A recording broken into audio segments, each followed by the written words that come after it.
Assalamualaikum, salam sejahtera dan selamat kembali semula ke channel Abang. Terima kasih sangat-sangat nak dengarkan cerita yang Abang nak sampaikan. Pengalaman daripada ramai orang hantarkan kepada Abang. Moga-moga apa yang diceritakan dapat memberikan pengajaran pada masa yang sama hiburan. Jadi hari ini tak nak kita melalut panjang, tersalah selfie lah macam-macam. Kita terus masuk kepada cerita. Tapi sebelum tu, marilah kita sama-sama berdoa kepada Allah Ta'ala. Semoga Allah panjangkan umur, murahkan rezeki, berikan kesihatan yang baik dan permudahkan segala urusan kita, dunia dan di akhirat. Dan moga-moga kita doakan semoga Allah memberikan syurga buat mak ayah kita di atas jasa-jasa yang telah menjaga kita daripada kecil sampailah ketua macam abang. Jadi tanpa membuang masa, kita terus masuk kepada cerita. A'udzubillahi minasyaitonirrajim. Bismillahirrahmanirrahim. Cerita ni abang dapatkan daripada, kalau tak silap, daripada email berlaku kepada seorang lelaki yang namanya Zulfadli pada tahun 2004.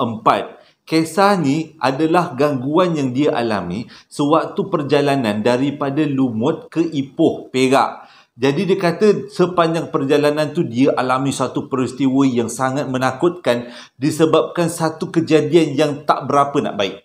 Kisahnya pada tahun 2004, kata Zulfadli, abang panggil Zul je lah Zul cerita pada tahun 2004 pada malam hari jadi dia tak macam mana apa yang tak kena bergaduh dengan makwa dia waktu tu. Habislah gaduhnya sangat teruk sampaikan putus lah pada malam tu. Walaupun kesudahannya diorang kahwin akhir ni. Abang beritahu ending dulu. Jadi dia kata malam tu bergaduh teruk sampai putus dalam malam hari jadi dia. Jadi dia kata dia nak dapatkan ketenangan. Sebab nak sambut hari jadi ni dia kata walaupun dah putus sambut tetap sambut juga. Jadi dia nak pergi ke satu tempat yang boleh dia dapat ketenangan. Jadi dia cakap dengan kawan dia. Pada waktu tu handset 3210. Dia kata Nokia. Dia telefonlah kawan dia. Weh, dia kata aku susah hati ni. Zul ceritalah. Aku susah hati ni. Aku nak pergi sambut hari jadi lah. Nak pergi satu tempat. Kau ada cadangan tak? Dia tanya dengan kawan dia. Kawan dia terus bagi cadangan. Kita ni alang-alang nak sambut birthday dalam keadaan kau yang baru lepas putus clash ni, kita kena pergi tempat yang luas pandangannya, iaitu Lumut, Perak. Kat situ kan dekat dengan laut. Jadi sambil-sambil kau mengenang nasib sambil-sambil mengenang nasib boleh sambut birthday sekali, dia kata.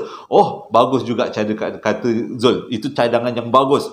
Jadi dia pun pergilah jemput kawan dia. Salah.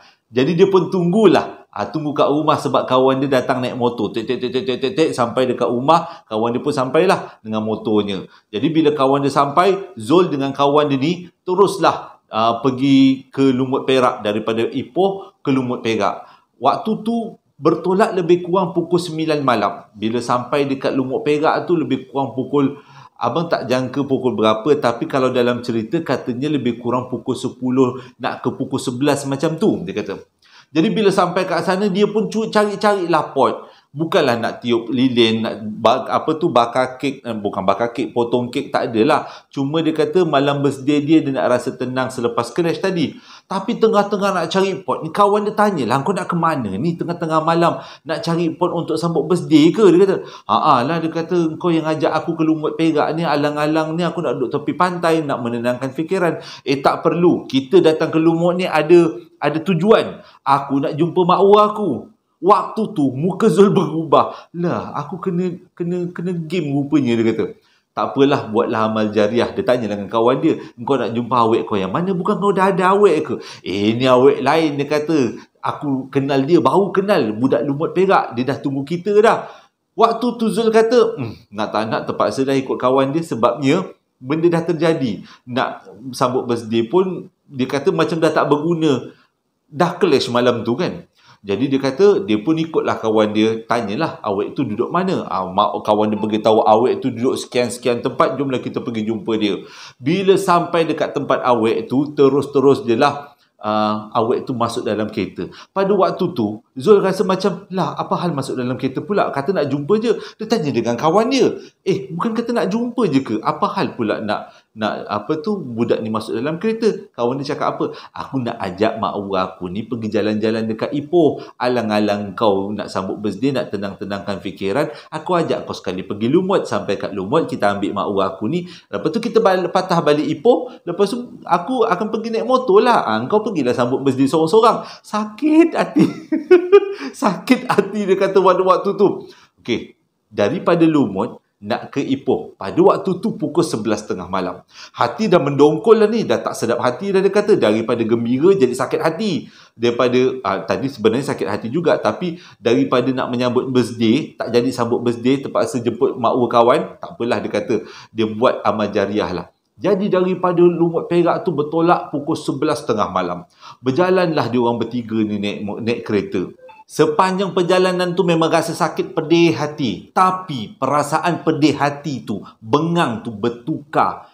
Tiba-tiba bila sampai dekat Sempang Setiawan, kalau tak silap abang, ada satu benda jatuh dekat atas bumbung kereta. Dia punya jatuh kuatnya macam bunyi batu, buah kelapa lebih kurang lah macam tu. Debung jatuh dekat atas bumbung. Dia orang pun berhenti tepi, tiga-tiga orang keluar nak periksa ada apa-apa pula yang jatuh dekat atas kereta. Tapi bila keluar daripada kereta dan tengok atas bumbung, tak ada satu cala pun. Dengan kata lain, seolah-olah tak ada apa benda pun yang jatuh atas bumbung. Pada waktu tu Zul tanya dengan kawan dia, dengan makwa kawan dia, korang dengar tak ada benda jatuh? Ketiga-tiganya memang confirm ada benda jatuh. Tapi mungkin benda tu jatuh dalam keadaan kereta laju, jadi bunyinya agak kuat sikit dekat Sempang Setiawan. Jadi diorang pun naiklah kereta balik. Pada waktu tu dah nak mula hujan. Dah merintik-rintik hujan. Diorang naik kereta, teruskan perjalanan. Terus saja perjalanan, lebih kurang 2-3 minit lepas tu, hujan turun selebat-lebatnya. Memang boleh kata wiper yang gitu-gitu dekat depan kereta tu kan, wiper tu orang main laju lagi bergerak kukuk. Tapi dia kata dalam keadaan yang bergerak laju tu macam tu, walaupun hujan lebat gila, dia terserempak dengan sesuatu. Kejadiannya berlaku waktu dekat satu Sempang. Tak pula dia beritahu kat abang Sempang mana. Dalam perjalanan tu lah, selepas daripada Sempang Setiawan tadi, dia nampak dekat tepi satu pokok macam ada bayang-bayang. Bayang-bayang yang agak tinggi, lebih tinggi daripada manusia. Dalam keadaan hujan yang agak lebat, dia tak dapat nak pastikan bayang-bayang ni adalah manusia atau bukan manusia. Tapi bila kereta melintas sebelah bayang-bayang tu, dia punya berdebar dia daripada sakit hati tu bertukar jadi berdebar. Sebabnya bayang-bayang tu adalah perempuan tinggi yang lidahnya terjelir sampai ke lantai tanah. Dengan mata merah, dia kata terjelir lidah dia memang nampak merah.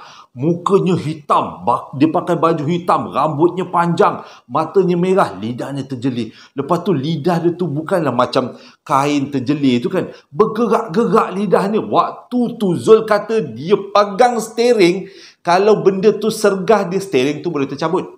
Dia punya takut dia waktu tu nak pasang ayat suci Quran. Waktu tu kereta dia tak ada perkhidmatan CD ke kaset, tak ada. Handset pula pada zaman tu tak macam handset sekarang. Handset kalau zaman-zaman abang adalah handset 3210 orang panggil tu, Nokia. Kalau pasang music pun tak ada bunyi pun lah lagu. Macam mana nak pasang ayat suci Quran, memang tak keluar bunyi lah kan. Waktu tu dia tak tahu nak baca apa, dia tak teringat nak baca apa. Dia punyalah takut pegang steering macam tercabut. Tapi kawan dia yang dekat sebelah dengan makwa yang dekat belakang boleh gelak-gelak, bergurau senda lagi. Jadi dia pun rasa tak puas hati. Dia pandang dengan kawan dia, kau nampak tak tadi? Dia kata, tak. Kawan dia kata, aku tak nampak sebab hujan lebat sangat. Sebab engkau punya pasal lah, kita dah buat satu benda yang salah tau. Dia kata, sebab kita jemput, yelah masing-masing faham, walaupun tak dia beritahu pada waktu tu, dia cuma cakap kita dah buat benda salah. Jadi mungkin benda tu menunjukkan diri sebagai satu warning lah, engkau dah buat salah ni agaknya. Tapi dia kata bentuknya perempuan hitam, lidah terjelir, mata merah. Teruskan perjalanan. Dia tak puas hati kenapa kawan dia tak nampak, makwa kawan dia pun tak nampak. Teruskan perjalanan sampailah dekat satu Sempang. Kalau tak silap abang, Jambatan Bota. Bukanlah Sempang tapi Jambatan Bota. Kat situ Dia kata waktu dia nak melalui jambatan tu, dekat hujung jambatan, benda tu muncul lagi sekali. Bentuk yang sama, tinggi yang sama, lidah yang sama, mata terjojol pun sama. Sama je bentuknya. Waktu tu dia dah rasa macam ragu-ragu nak lalu dekat jambatan ni ke tidak, nak lalu ke jambatan ke tidak. Dia sempat tepuk kawan dia, dia suruh kawan dia tengok dekat hujung jambatan tu ada siapa tu. Kau cuba tengok-tengok, besok-besokkan mata. Kawan dia kata, aku tak nampak apa pun. Nampak gelap adalah, dia kata. Dia naikkan lampu. Waktu dia naikkan lampu, nampak lagi jelas bentuk tu. Hitam tinggi, lidah terjelir, mata buntang-buntang macam tu.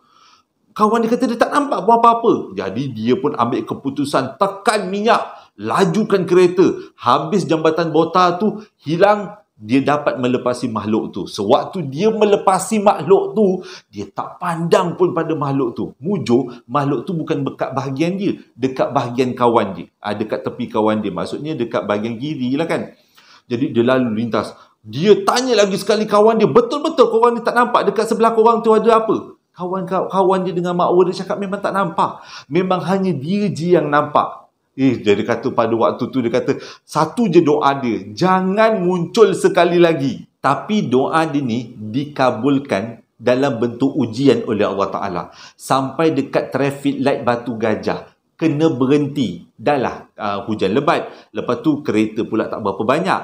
Sampai traffic light Batu Gajah dia berhenti. Waktu dia berhenti tu, dia helakan nafas. Sebab dia yakin benda tu tertinggal dekat jambatan bota tadi. Rupanya, tengah-tengah dia relax, benda tu muncul sebelah dia. Dan benda tu turunkan mata lah. Benda tu turunkan muka, jengah dekat tingkap dia dengan lidah terjelir. Waktu tu, dia dah tak boleh orang putih kata tak boleh hold lagi. Dia dah tak boleh diam lagi. Dia jerit sekuat hati. Agaknya macam tu lah kan lakonan semula. Macam tu. Jadi disebabkan dia jerit tu macam nak meninggal, kawan dia yang dekat sebelah dengan makwa kat belakang pun jadi gelabah, jadi terkejut. Jadi selepas belum lagi traffic light hijau, dia terus tekan minyak. Mujurlah tak aksiden waktu tu. Dia terus tekan minyak sampai dekat depan rumah dia pukul 1 pagi. Waktu tu dia kata satu badan dia berpeluh dengan peluh lah. Berpeluh. Tak boleh nak cakap, dia kata dia lembik turun kaki daripada kereta masuk dalam rumah. Dia dah tak hirau kawan dia lagi apa yang kawan dia nak buat. Cuma dia nampak kawan dia ambil motor, lepas tu dengan makwa tu naik atas motor sama-sama dan diorang pergi. Hilang dalam kegelapan malam. Tak tahulah ke mana lepas tu. Tapi dia masuk rumah, esoknya demam. Dia tak tahu kenapa Allah bagi petunjuk untuk dia nampak makhluk tu 3 kali. Tapi dia kata mungkin disebabkan dia bawa seseorang yang bukan murim dan dengan tujuan yang jahat lah, dia kata, dengan tujuan yang tak berapa elok. Dengan kata lain, tolong orang yang tak nak buat tak elok kan, kita pun akan dapat terbias kan dalam agama kita, dalam agama apa-apa pun lah. Kalau kita buat jahat, kita tolong kawan kita buat jahat, sama-sama lah dapat balasannya kan. Cuma yang dia tak puas hati, kenapa kawan dia tak nampak? Patutnya kawan dia cekik ni dengan makwa-makwa, cekik sekali. Tapi dia kata itulah pengajarannya, lain kali jangan buat benda-benda tak senonoh. Sebabnya bukan kita je yang hidup dekat alam ni, tapi ada orang lain, makhluk lain yang hidup alam ni yang duk merhatikan kita. Okey, abang punya kowe warna biru. Cerita yang kedua ni disampaikan oleh seorang budak perempuan namanya Kalisha, berlaku pada tahun 2018 dekat dalam perjalanan balik kampung menuju ke kampung dia. Kalau tak silap abang, kampungnya dekat Parit Sulong, dekat Johor lah lebih kurang ceritanya. Kisahnya macam ni. Pada waktu tu dia kata bulan Ramadan, selalunya dia orang ni sekeluarga akan balik berhari raya seminggu lagi awal, supaya dia dapatlah tolong mak dia buat persediaan raya. Jadi dia kata pada hari tu dia bercadang untuk balik kampung lebih kurang pukul 1 pagi. Dengan kata lain, kalau bertolak daripada rumah dia pukul 1 pagi sampai dekat kampung Parit Sulong tu lebih kurang pukul 4 pagi. Dengan kata lain, sampai rumah mak bapak terus sahur, terus sambung tidur, rehatkan badan. Itulah dia punya cadangan dia. Jadi bertolaklah dia anak-anak dan suami dia bertolak daripada rumah mereka. Tak pula dia beritahu abang kat mana. Lebih kurang pukul 1 pagi. Perjalanan mengambil masa lebih kurang dalam 3 jam. Jadi pukul 4 pagi akan sampai dekat rumah mak ayah dia. Dalam perjalanan tu dia kata tak ada apa masalah. Memang menjadi rutin kalau memandu waktu malam dia tak rehat. Kalisha tak baring tidur gitu tak. Dia akan teman suami dia borak-borak, picit-picit bahu, bagi suami dia segar sewaktu memandu. Sebab bahaya juga kalau suami dalam keadaan ngantuk. Yang member pula, bini pula kat sebelah tidur tu bahayalah kan. Jadi dia temanlah suami dia berborak-borak. Tengah-tengah berborak tu dia kata dia teringat kisah-kisah lama. Antara yang dia teringat, dia ceritakan semula kat suami dia, kisah sewaktu dia belum kahwin pada waktu tu. Dia kata dia pernah nak pergi kerja, nak balik kerja pukul 6 petang. Waktu tu dekat Parit Sulong, dia kata. Nak balik kerja 6 petang. Dia cerita dengan suami dia ni. Dia kata waktu nak balik kerja pukul 6.30 tu, dia pernah drive daripada pejabat dia nak ke rumah mak ayah dia. Dalam perjalanan tu, dia terserempak dengan satu lori. Kalau tak silap abang, lori gas. 6.30 petang. Belum malam lagi. Dia nampak lori gas. Selalunya kalau lori gas ni, dia akan perjalanannya slow kan. Dia punya bergeraknya gitu kan. Tak adalah laju sangat. Jadi dia pun potonglah lori tu. Bila potong lori tu, dia tekan minyak. Bila dah tekan minyak, dia kata, jumpa lagi lori gas. Dia potong lagi lori gas. Lepas tu dia jumpa lagi lori gas. Dia potong kali ketiga. Dah 3 kali dia potong lori gas. Kali keempat dia dah rasa pelik. Kenapa setiap kali aku potong bukan lori ayam ataupun bukan kereta, memang lori gas saja. Jadi dia kata lepas ni kalau dia jumpa lori gas, dia nak tengok nombor plate. Jumpa betul-betul.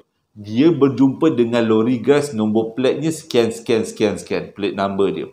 Dia potong lori tu. Dia pecut. Lebih kurang 5 minit lepas tu, dia jumpa lori gas yang kelima dengan nombor plate yang sama. Waktu tu dia yakin yang dia kena dengki. Dia tak tahu apa sebabnya. Dia kata jalan Parit Sulong. Dia kata jalan Parit Sulong, orang kata jalan tu memang ngeri sikit. Dia kata itulah yang dia alami. Dia kata dia potong untuk kali yang kelima, dia jumpa lori yang sama. Waktu tu dia memang tak fikir panjang. Terus kereta tu dipasangkan ayat suci Quran, bergema satu kereta. Dia potong lori gas yang dia nampak dekat depan. Dia pecutkan kereta, tak jumpa lagi lori gas. Selepas tu baru jumpa masuk sempang rumah dia. Bila sampai dekat rumah, dia punyalah terkejut, rupanya keadaan dah malam. Dengan kata lain, kalau sebenarnya perjalanan daripada rumah dia daripada pejabat nak ke rumah mengambil masa lebih kurang setengah jam. Dia bertolak pukul 6.30 sampai rumah mak dia dekat pukul 8. Maghrib dah nak habis dah. Dengan kata lain, 1 jam lebih dia duduk atas jalan. Tak logik dia kata. Padahal perjalanan sepatutnya setengah jam, dia jadi 1 jam lebih. Macam ada sesuatu yang tak kena, yang cuba menguji dia. Itulah yang dia cerita kat suami dia. Suami dia kata, senang cerita, awak ni kena kacau. Jadi kalau benda-benda macam tu, istighfar banyak-banyak, selawat banyak-banyak. Jadi dia pun kata, yelah. Tujuan dia bercerita dekat suami dia ni adalah untuk suami dia segar. Tapi dia tak sangka, selepas dia cerita tu, tiba-tiba dekat sebelah kereta dia, ada satu kereta Wira yang buruk, dia kata. Bukan uzur, buruk kereta tu. Dia berjalan, kalau tengok gerak kereta tu macam sikit hari lagi, depan 2-3 kilometer, terburai dah semua kereta tu yang dia nampak. Tapi yang pelik, kereta tu sama-sama bergerak dengan dia. Waktu tu dia kata dia bawa kereta baru, tapi kereta tu boleh menyaingi kelajuan dia. Pelik betul kereta ni. Jadi bila dia tenung kereta Wira tu, tiba-tiba dia nampak dekat belakang kereta Wira tu ada seorang perempuan duduk bertelekung, berselendang. Nampaklah rambutnya berselendang. Lepas tu dia cuit suami dia, "Bang, tengok bang, ada perempuan dekat belakang kereta tu." Suami dia tengok, lepas tu suami dia tengok depan balik. Suami dia cakap apa? "Jangan hirau, itu bukan manusia. Kalau tak percaya, kejap lagi awak tengoklah." Waktu tu dia rasa pelik. Dia tengok sekali lagi. Waktu dia tengok sekali lagi, dia nampak perempuan tu seolah-olah nak pandang ke arah dia. Terus kali Syah pandang depan. Sah, aku dah kena ni. Bila dia dah tergerak hati macam tu, kereta Wira tu terus memecut, melampaui kelajuan kereta Wira yang macam nak roboh, dia kata. Kereta Wira tu memang teruk sangat, hilang dalam gelap. Dan dia tak jumpa kereta Wira tu lagi. Bila sampai dekat kampung, terus demam, Kalisha kata. Sebab dia kata dia tak sangka dia berjumpa dengan benda yang tak sepatutnya. Moral story-nya, dia punya pengajaran dia, kalau dalam perjalanan malam, kata Kalisha, jangan gatal-gatal kita nak ceritakan kisah seram. Takut-takut nanti kita yang diuji. Apa yang yang terjadi pada dia adalah ujian. Sebenarnya nak menguji. Ni berani ke tidak? Itu. Hati-hati. Cerita yang ketiga ni disampaikan oleh seorang lelaki, tapi dia minta abang jangan gunakan nama sebenar, abang gunakan nama ganti, iaitu Izzat. Ini adalah cerita emas. Berlaku pada tahun 1989 dekat Muar, Johor. Johor juga ceritanya kali ni. Izzat kata pada waktu tu dia baru lepas habis sekolah. Dan dia keputusannya tak berapa nak bagus sangat. Dengan kata lain, dia bekerja kilang pada waktu tu. Hati ni memang teringin nak kumpul duit nak kahwin. Makwa dah ada. Walaupun keputusan tak berapa baik, tapi dia yakin dia boleh kumpulkan duit untuk kahwin dengan bekerja. Pada waktu tu memang banyak kilang dibuka di kawasan Muar, dia kata. Jadi dia pun bekerjalah. Dengan kata lain, dia bekerja dekat kilang tu. Setiap hari dia buat OT. Kalau OT, balik kerja lebih kurang pukul 6 petang. Tapi kalau OT, dia akan balik kerja sampai pukul 2 pagi. Dengan kata lain, pukul 1 habis, pukul 1 baru bertolak balik rumah. Tapi mujur baiknya, dia bukan berseorangan. Ada lagi seorang kawan dia. Hanafi nama dia. Abang pendekkan sikit. Namanya Nafi. Salah. Hanif. Abang lupa. Abang kalau bab-bab nama ni memang terlupa sikit. Hanif nama dia. Jadi dia kata tak adalah rasa takut sangat setiap kali dia buat OT. Sebab bila balik daripada kilang sampai dekat rumah ni mesti pukul 3 pagi. Esok pagi nak bangun pukul 8 pagi. Disebabkan dia ada kawan, Hanif nama dia, sama-sama nak buat OT, sama-sama kerja kilang yang sama. Jadi dia tak berapa nak takut sangat dan dia jadi bersemangat. Hari-hari boleh dikatakan dia buat OT kecuali Sabtu Ahad. Sabtu Ahad dia cuti lah dia kata. Dan bila dia buat OT balik tengah malam, ada satu benda yang dia risaukan. Dekat kampung dia ni ada 2 jalan masuk. Satu jalan shortcut, satu jalan longkat. Maksudnya satu jalan utama, satu jalan shortcut. Diorang akan selalu guna jalan shortcut sebabnya nak jimat minyak satu hal. Tak adalah takut sangat sebab satu motor berdua. Lagi satu, jalan shortcut tu, daripada jalan besar nak ke jalan shortcut tu, betul-betul ujung jalan shortcut tu adalah rumah dia. Lepas sebelah tu, serang 2-3 rumah adalah rumah Hanif. Dengan kata lain, memang tiap-tiap malam balik daripada OT, diorang akan guna jalan shortcut untuk balik ke rumah. Okay. Dekat kampung tu, dia kata, ada satu pokok yang besar dekat jalan shortcut tu, tumbuh dekat jalan shortcut tu. Jalan tu agak sunyi, walaupun jalan tu kecil, muat-muat untuk satu motor je, untuk satu kereta ataupun motor. Jalan tu kecil. Dekat jalan tu lah ada satu pokok besar. Orang kampung dulu-dulu tu cakap, pokok tu tumbuh dekat atas satu kubur keramat. Kalau siapa-siapa orang Muar kampung tu boleh beritahu dekat abang komen-komen, berkongsi-kongsi cerita lah kan. Kubur tu tumbuh dekat satu kubur keramat. Tapi kata Izzat, dia pun tak tahu kubur keramat tu siapa punya, orang alim ke, bomoh ke, dia tak tahu. Setiap kali dia lalu jalan shortcut tu tak pernah ada gangguan. Tapi daripada jalan tu dia akan nampak pokok besar tu agak ke dalam sikit. Sempat juga beberapa malam dia jengah-jengah ke arah pokok tu. Memang tak ada apa-apa. Orang kata dulu-dulu pokok tu menjadi tempat pemujaan untuk orang, kalau selalunya orang yang nak menuntut ilmu lah akan pergi ke pokok tu, bertapa dekat pokok tu, dia kata.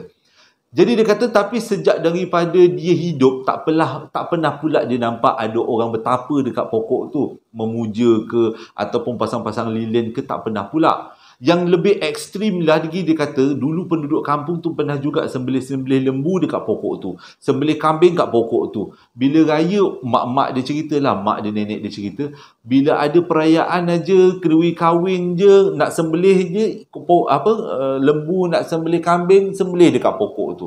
Dia pun tak tahu kenapa, tapi sejak dia hidup, memang benda tu, amalan tu boleh dikatakan tak diamalkan lagi. Pernah satu hari, ni baru nak cerita, mukadimah panjang sikit. Dia cerita, salah. Mak dia tanya, kau lalu mana selalunya? Dia kata, kalau kau balik kerja tengah-tengah malam. Jadi Izzat bagi tahulah dia lalu jalan shortcut. Dia tak takutlah sebabnya dia selalu balik dengan si Hanif. Jadi mak dia kata sejak akhir-akhir ni ramai orang nampak benda pelik-pelik dekat kawasan pokok tu. Jadi mak dia cakap janganlah kau lalu dekat pokok tu lagi. Sebabnya takut-takut nanti ada benda-benda buruk berlaku. Pada waktu tu Izzat kata dia tak takut sangat dan dia sempat juga cakap dengan mak dia. Senang cerita, kalau kita tak kacau dia mak, dia orang tak kacau kita. Sama-samalah kita hidup dekat dalam alam yang sama. Jangan kacau satu sama lain. Jadi bila dengar macam tu, mungkin mak dia kata, anak dia dah besar, dah tahu perasaan, macam mana nak hindarkan perasaan takut. Biarkan aje lah. Esoknya, tak lama, dia buat OT macam biasa. Izzat dengan Hanif buat OT macam biasa. Balik kerja, diorang lalu jalan shortcut, jalan yang biasa diorang lalu. Bila diorang jalan dalam keadaan yang tak berapa nak laju, sampai dekat dengan kawasan pokok tu, ada satu benda melintas laju gila warna hitam. Diorang brake hampir-hampir nak kemalangan. Rupanya babi hutan. Babi hutan melintas. Terkejut gila sebab dia kata babi tu agak besar, separuh daripada motor. Ketinggian babi tu lebih separuh daripada motor. Besar betul. Orang kata itu adalah babi tunggal. Babi yang hidup berseorangan di dalam hutan. Mencari makan, mencari pasangan hutan dia seorang-seorang. Itulah dia. Dinamakan babi tunggal.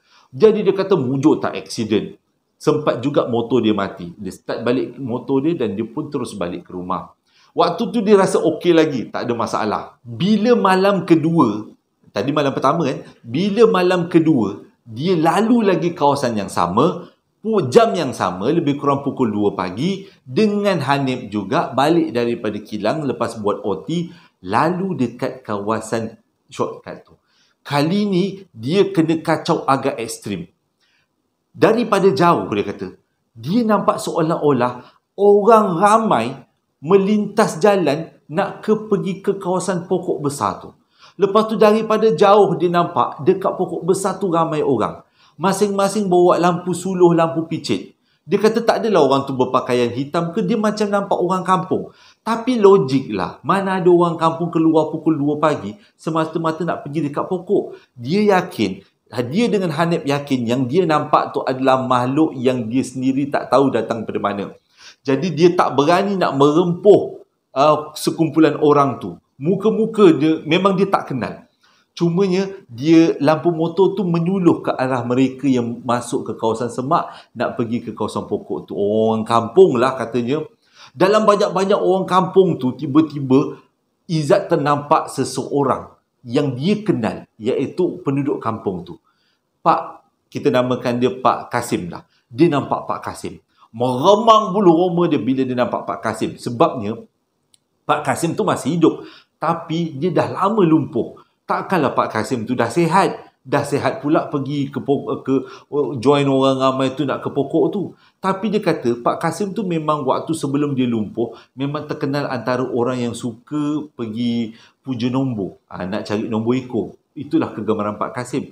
Bila nampak Pak Kasim dalam segerombolan orang yang menuju ke arah pokok, melintas jalan menuju ke arah pokok besar tu, tahulah dia itu memang bukan manusia, itu adalah benda-benda yang daripada alam sebelah. Jadi dia orang biarkan.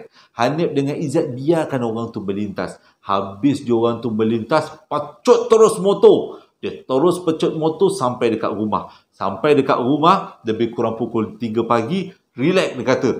Berdebar. Sebab inilah pertama kali dia kena dengki. Dia tak sangka yang babi hutan melintas tu adalah petanda yang dia kena dengki pada malam yang berikutnya. 3 malam berturut-turut diorang ni berdua ni kena dengki. Izzat kata dia kena dengki 3 malam berturut-turut. Yang pertama babi melintas, yang kedua orang ramai melintas termasuk Pak Kasim, dan yang kali ketiga ni yang paling ekstrim. Pada ni waktu ni dia kata dia tak nak lalu lagi dekat jalan shortcut. Yang malam ketiga ni terjadi lebih kurang sebulan selepas berlakunya kes malam kedua. Dengan kata lain, bila dia terserempak dengan orang yang melintas ke pokok besar pada malam tu, sejak daripada tu dia memang tak berani nak lalu jalan shortcut. Sebab dia takut kalau berlaku apa-apa lagi sekali, tak tahulah dia nak minta tolong kat mana. Jadi setiap kali balik kerja, dia orang akan lalu jalan biasa. Lebih jauh sikit lah nak masuk ke rumah dia tu. Tak kisahlah, dia kata. Jauh pun jauh lah. Asalkan tak lalu jalan shortcut, tak jumpa dengan orang-orang pelik yang pergi nak memuja pokok tadi. Tapi nak jadi cerita, satu hari dekat jalan besar tu ada roadblock. Entah kenapalah polis rajin sangat buat roadblock kat situ. Jadi diorang pun terpaksa lalu jalan shortcut sekali lagi.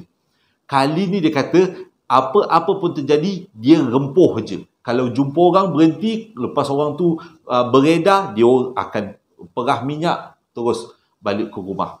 Bila lalu dekat jalan shortcut tu dan nak sampai dekat kawasan pokok tu, Izzat dah perah minyak dah. Dah perah Izzat pula. Dah perah si Hanif pula. Dah perah minyak lah. Dah perah. Zong macam tu. Dia dah perah minyak. Bila dah dekat dengan pokok tu, laju. Dia perah minyak, melintas kawasan pokok tu. Memang tak jumpa apa-apa lah. Zoom macam tu. Tapi dia kata, habis dia melintas depan kawasan pokok tu, motor dia terus berhenti. Waktu tu dia baru ingat minyak dia habis. Sepatutnya tadi dia ingat nak isi minyak. Awal-awal dia kata memang dia dah teringat nak pergi kerja, balik kerja dia isi minyak. Tak macam mana dia terlupa. Dan bila motor tu berhenti dekat dengan kawasan pokok tu, baru dia rasa menyesal kenapa aku tak isi minyak tadi. Motor tu terberhentilah dekat tepi jalan. Tak jauh daripada kawasan pokok tu. Walaupun dah melepasi kawasan pokok tu, tapi tak jauh kedudukannya dengan kawasan pokok tu. Diorang pun turun. Izzat kata dia bertolaklah motor. Tolak motor. Mula-mula motor ringan tau dia kata. Tapi makin lama makin berat. Makin susah nak tolak motor tu. Mulut tak nak cakap apa-apa. Senyap dia kata. Tak nak tegur. Takut kalau tegur nanti tersalah tegur jadi lain pula. Entah macam mana dia dengar dekat belakang dia macam ada benda jatuh lah. Macam bunyi pokok kelapa jatuhkan buah kelepok macam tu dekat jalan. Dan serentak diorang berdua ni tengok belakang. Bila diorang tengok belakang, dia nampak ada benda yang tinggi sangat. Hitam orangnya, tinggi sangat. Dia kata. Dan diorang tahu itu adalah galah. Ataupun tinggi. Tak naklah abang sebut waktu pukul 1.44 pagi ni. Faham-faham je dah. Orang panggil dia si galah, si tinggi tu. Dia nampak benda tu betul-betul dekat belakang dia berdiri tengah jalan. Bila dah nampak macam tu, lagi kuatlah dia orang tolak motor. Gunakan segala kudrat yang ada. Waktu tu memang lencun bajunya dengan mandi peluh sebab nak tolak motor tu seolah-olah ditarik oleh sesuatu yang diorang tak nampak. Tapi diorang tolak juga sampai juga kat rumah. Lepas dah tengok benda tu ada terjonggol dekat belakang tu, diorang tak berani nak toleh lagi untuk kali kedua. Cukuplah sekali toleh. Dan bila sampai dekat rumah, naik atas rumah dengan badan penat gila, naik atas rumah nak pengsan. Dahlah takut, sakit, penat, komplit. Esoknya demam, dia kata. Mungkin dia demam sebab terkejut, mungkin dia demam sebab terlalu penat. Begitu juga dengan Hanif, tak pergi kerja besoknya, dapatlah cuti sakit demam. Dan dia cerita dekat mak dia yang dia terserempak dengan si galah, si tinggi tadi. Mak dia bercakap, sebenarnya orang kampung dah ramai terserempak dengan benda tu. Mak dia dah warning. Tapi yelah budak-budak muda kan kadang-kadang semangatnya terlebih. Cukuplah dia kata, sejak daripada tu, apa pun terjadi, dia tak berani lalu dekat jalan shortcut. Dia lalu dekat long cut, jalan biasa. Jalan yang selalu orang guna untuk masuk kampung dia. Jauh sikit daripada rumah dia pun jauh lah. Apa yang terjadi dengan kampung tu sekarang? Pokok tu dia kata masih lagi ada dekat situ. Cumanya jalan shortcut tu dah dibesarkan. Jadi ramai orang lalu dekat jalan shortcut tu. Sebab jalan shortcut tu memang betul-betul dekat dengan kawasan kampung. Maksudnya orang ramai lebih suka guna jalan shortcut. Dan sekarang ni dah tak berapa nak seram. Sepanjang jalan shortcut tu dah diletakkan dengan lampu-lampu jalan. Tak macam dulu, tak macam peristiwa dia. Waktu tu yang gunakan lampu, yang tak ada lampu. Zaman-zaman tu tak ada lampu, dia kata. Dan setiap kali dia lalu dekat jalan shortcut dengan anak dia, dengan bini dia akan teringat peristiwa tu. Peristiwa yang dia kena dengki dengan si Hanif. Tapi kita ucapkan Al-Fatihah kepada Hanif. Hanif dah pun meninggal dunia dalam 2-3 tahun sebelum ni disebabkan oleh sakit. Jadi Cerita ni pengajarannya adalah bila orang tua-tua cakap tu kita dengarlah. Mungkin ada sebab kenapa dia orang berpesan.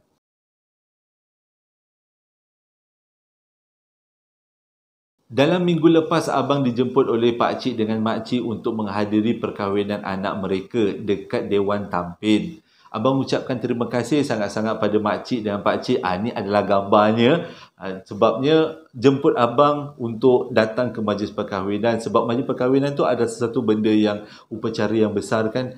Terima kasih sangat Pak Cik dengan Mak Cik jemput saya, dan terima kasih juga pengantin jemput Abang Jo untuk ke majlis perkahwinan kalian berdua. Abang doakan kalian berdua diberikan rezeki yang melimpah ruah disebabkan mendirikan masjid dan cepat-cepat dapat baby. Amin ya rabbal alamin. Terima kasih sekali lagi pada yang menonton cerita abang hari ini. Moga-moga menjadi iktibar dan pengajaran dan hiburan pada masa yang sama. Hingga berjumpa lagi dalam 2 hari akan datang. Assalamualaikum warahmatullahi wabarakatuh.